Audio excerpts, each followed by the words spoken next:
double, push a Lex bubble in the winter. Chapter 1. Genesis.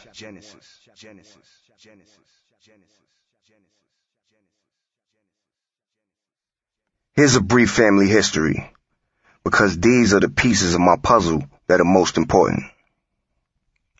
Both of my grandparents on my pop's side were half black, half Cherokee Indian from the dirty South. Both of my grandparents on my pop's side were half black, half Cherokee Indian from the dirty South.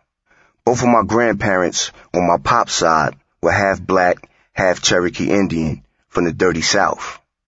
Grandpops from Dallas, Texas, and grandmoms from Richmond, Virginia. Bud and Bernice Johnson were big time in their day.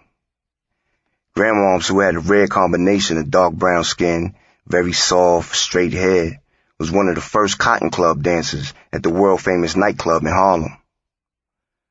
Singer-actress Lena Horne, who also danced at the Cotton Club before her rise to fame, was one of her close friends coming up.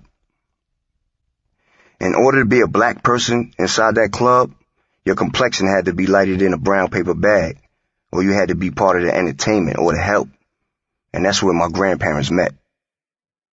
My grandmother told me that my grandfather, who played in the club's band every night, wanted her to stop dancing there, but I don't think she stopped until she was ready. Grandpops was a world-famous jazz musician, now in the big band and Jazz Hall of Fame, who played the saxophone and clarinet and was friends with the major jazz players of that time, Billy Eckstine, Dizzy Gillespie, Gary Bartz, and Frank Foster would come over to the crib and chill. This was my pop's side of the family. Mom's side was different.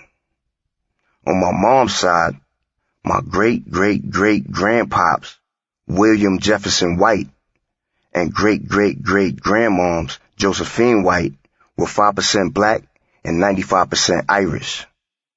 Her entire side of the family could pass for Caucasian.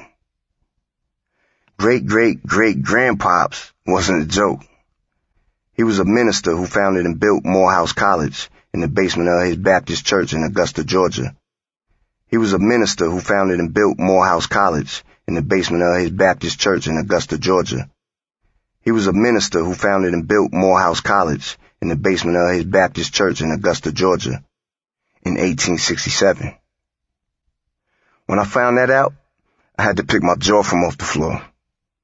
So many famous black men graduated from Morehouse, including Dr. Martin Luther King Jr., Samuel L. Jackson, even Spike Lee.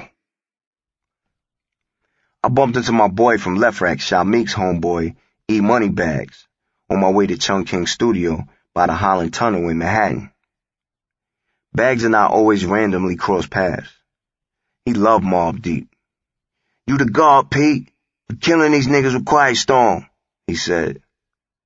Bags was a well-known ghetto celeb. The female rapper Foxy Brown even shouted him out on the Firm song, Affirmative Action. Bags and I started hanging out every day after that, talking for hours about the Illuminati, secret societies, the corrupt government, and history of the Moors, and history of the Moors, and history of the Moors.